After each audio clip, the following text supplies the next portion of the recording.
¿Cómo estás? Muy bien. A ver, ¿tenemos un papa peruano o un papa norteamericano?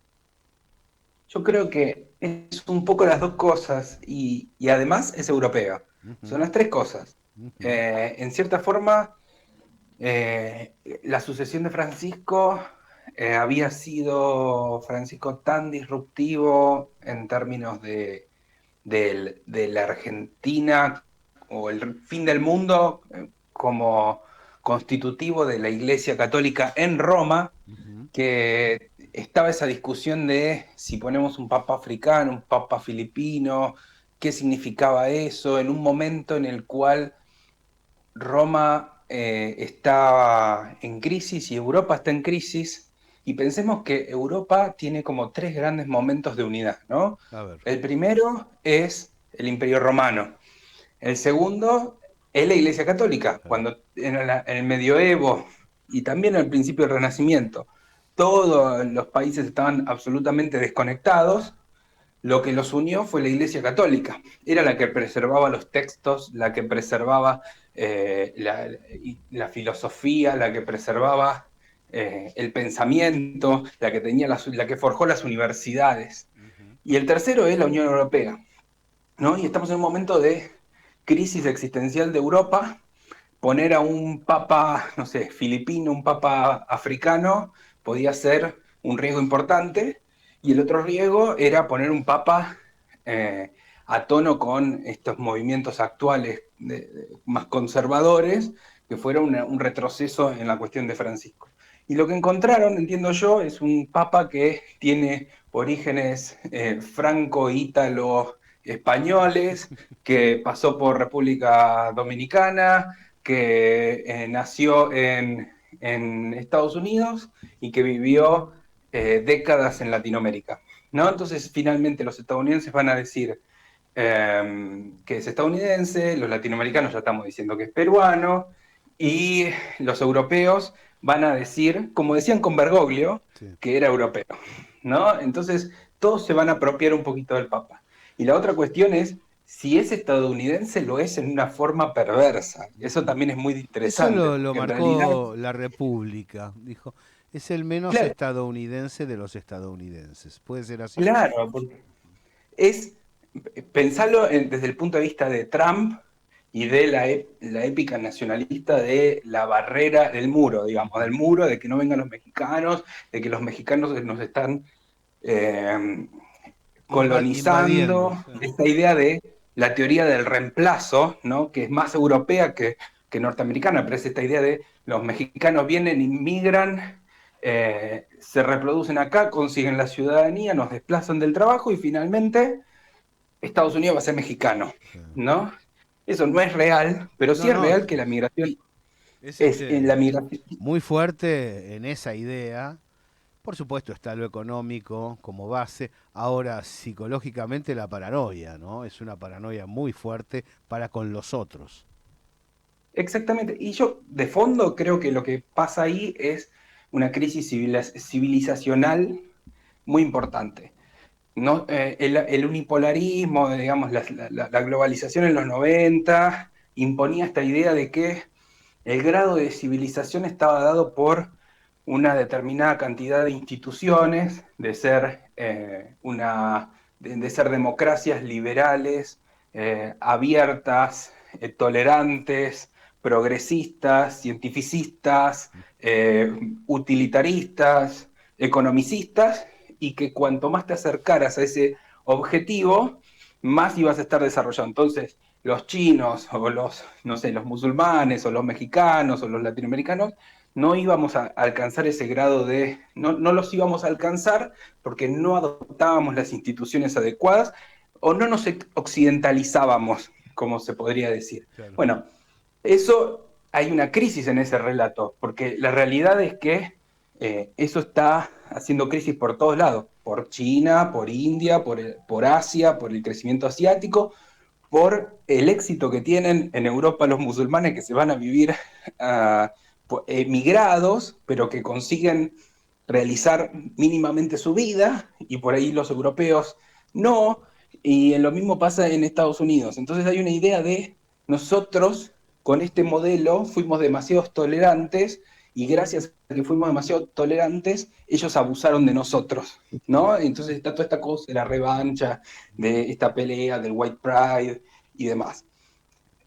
Lo que parece es este papa que es al revés, digamos, no es el pie mojado el latino que se va a vivir a Estados Unidos, sino es al revés, es el estadounidense que va a Latinoamérica a encontrar una experiencia y, y a encontrarse con la realidad latinoamericana. Entonces eso también está muy bueno porque es es una visión diferente de lo que Estados Unidos está queriendo implantar hoy en el mundo.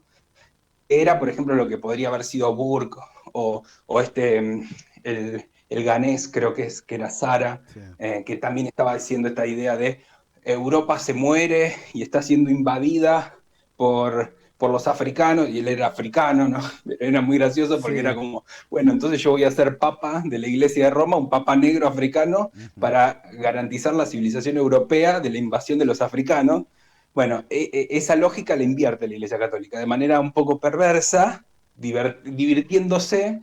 Dice, bueno, sí vamos a poner a un norteamericano, pero vamos a poner al norteamericano más latinoamericanizado y multiétnico posible. Las, Esto está muy bueno. las fuentes consultadas italianas nos hicieron llegar la idea de continuidad, ¿no? Eh, Estuve buscando, no por transformar el análisis que debe ser de fondo en ideográfico, pero estuve buscando imágenes de eh, el León XIV con Francisco, y en todas las que encontré, algunas pasaron a ilustrar la nota que está publicada en la gráfica, aparece un gesto de complicidad. Muy pocas veces observé que cuando dos personas se acercan, porque vos tenés el afecto, tenés el respeto, tenés la bronca, pero aquí había sonrisas de complicidad. ¿Pensás que esta es una continuidad de Bergoglio conceptualmente, todo lo que en el Papa argentino llamó la atención a nivel internacional por sus definiciones, puede llegar a prolongarse en esta nueva versión? Sí, yo creo que sí. Viendo todos los que eran los papables, incluso los más extraños, los que eran de verdad, digamos, los papables, muchos surgían del propio entorno de Bergoglio, o eran sus, entre comillas, cancilleres, o eran sus asesores muy directos, Sí. y en particular León XIV, lo que trabajaba era en la designación de cardenales, con lo cual, para Bergoglio, con lo cual toda esta discusión sobre, por ejemplo, el crecimiento de la designación de cardenales asiáticos, Periféricos. latinoamericanos, de esta ampliación de la iglesia, Sí. fue supervisada por el hoy León XIV. Es decir, ahí hay una continuidad clara institucional.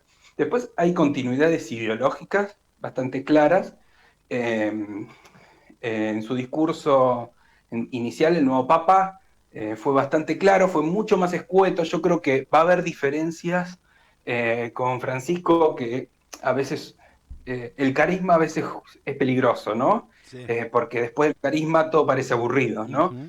Y creo que no va a ser un papa súper carismático, no va a ser ese papa con el don de hablar llano como, como, como era Francisco. Me parece que va a ser un papa que va a ser más clásico en ese sentido, de esa gente que uno tiene que descifrar lo que está diciendo, bien al estilo de la Iglesia Vaticano, Católica, por otro claro. lado. Claro. Era raro este papa que, por decir una cosa, ¿no? Yo recuerdo un caso muy lindo que era un nene que le decía: mi papá es ateo y falleció, se fue al infierno, y el papa le explicaba a, a, que el Padre Dios quería a su hijo, el padre de este chico, digamos, como el padre lo había querido a él, Claro. ¿no? Este tipo de cosas que son como muy pequeñas, a veces la iglesia trata de evitarlas y hacer como imágenes más metafóricas,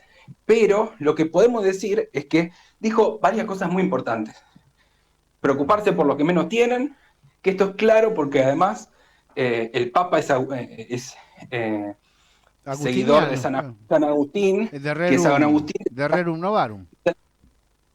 sí, además, ni hablar, pero para ir a las fuentes, Ujú. es seguidor de San Agustín, que San Agustín estaba en contra de la usura y decía, aun si el producto de la usura se da a la caridad, está mal, Claro, porque es sacar plata de la plata, claro, claro. sin ofrecer trabajo alguno. Y él decía, si uno quiere tener créditos con Dios, lo que tiene que hacer es darle a los pobres, no el producto de la usura, darle a los pobres lo tuyo, porque entonces el pobre va a rezar por vos, por tu bienestar. Y entonces Dios va a tener en cuenta la buena acción. Esto era San Agustín de Hipona. Ujú. Lo que sucede es que hoy está, todo está súper transfigurado, pero esta es la idea original. No, Y está lo claro. otro que me parece súper importante es que lo primero que dijo es hablar de la paz entre las personas y de la paz entre los pueblos. Ahí hay una continuidad clarísima con Francisco, que es la búsqueda de tender puentes entre los pueblos, de tender puentes entre las sociedades conflictivas y evitar, digamos, los muros y las guerras. Además porque la paz neutraliza esa usura de la que estás hablando, en beneficio de Claro, lo que llaman los agustinianos el uso recto del dinero. Se nos evaporó el programa, pero nosotros no ocultamos bajo la alfombra ninguna dificultad, aún de aquellos espacios que venimos cubriendo con intensidad. Te hago una pregunta para una respuesta corta como para dejarla picando más adelante. ¿Hay un litigio grave para la multipolaridad en este encontronazo entre India y Pakistán? yo creo que es un problema serio para las instituciones que generaron, fueron generadas por la multipolaridad. La Organización de Cooperación de Shanghái, por ejemplo. Sí, sí. Ahí hay un desafío muy importante que hasta ahora no se ha estado cumpliendo. Lo que sucede hoy es que India, en este contexto internacional en el cual Rusia ha hecho valer su peso, China ha hecho valer su peso, e incluso Estados Unidos ha hecho valer su peso, India todavía no había hecho valer su peso y nadie la estaba sentando en la arena internacional. ¿Y qué hizo India? Se sentó de facto. ¿Cómo? Rompiendo todo con Pakistán, que es un problema absolutamente serio y además en India tiene consecuencias internas muy graves. Claro. En los últimos días, en las estaciones de subte han puesto en el piso un montón de banderas de Pakistán, de Bangladesh y de otros países musulmanes para que la gente las pise cuando camina. Entonces está generando problemas étnicos, problemas religiosos muy grandes y es necesario evitar ese tipo de cosas. Bueno, para eso necesitamos que las instituciones de la multipolaridad empiecen a actuar y que actores, por ejemplo, como Rusia, que tiene buena relación con India, o China, que tiene buena relación con Pakistán, empiecen a actuar, a sentar a la India en el tablero de los grandes y al mismo tiempo romper esas tensiones y tratar de cambiar esas tensiones por el diálogo virtuoso. No, no, no es fácil lo que está sugiriendo, porque los primeros ministros de ambas naciones son huesos duros de roer, y lo digo en el peor sentido. Pero también porque fácticamente China tiene un problema demográfico en comparación con India, ¿no? Y un desafío que une ese número con la ciencia, la técnica y el desarrollo industrial. No va a ser fácil. Y está bien esa observación que haces, porque se olvida que la Organización de Cooperación de Shanghái nace como una coalición por la seguridad.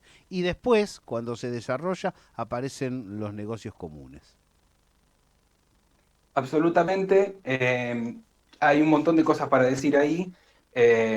Para China no solamente es una cuestión de rivalidad con India, es una cuestión de que Pakistán es la salida al Índico Ujú, sin corredor. pasar por el estrecho de Malaca. Ujú. Es una estrategia que tiene al respecto. India, básicamente, Pakistán depende de el flujo de agua que India le pueda abrir o cerrar la llave y básicamente pueden tener una crisis fenomenal hídrica y humanitaria, Pakistán, si India verdaderamente cierra el grifo permanentemente, con lo cual está muy dependiente de lo que sucede con India. Y dentro de eso, Pakistán es un país muy complejo, un conjunto de etnias, entre ellas, por ejemplo, los baluchis, que en general tienen algunas tendencias separatistas y que justamente están donde está el puerto que China necesita para sacar mercancías al Océano Índico sin pasar por el Estrecho de Malaca. Con lo cual, para China es absolutamente fundamental sostener a Pakistán y Pakistán es un país muy fuerte en términos militares, pero muy débil en términos sociales, humanitarios, económicos, y por lo tanto hay un riesgo grande también de que India pueda lastimar severamente la economía pakistaní. Gauchito Gil, como de costumbre, un verdadero placer. Te agradezco sinceramente esta comunicación. Un fuerte abrazo desde la gráfica. Un abrazo.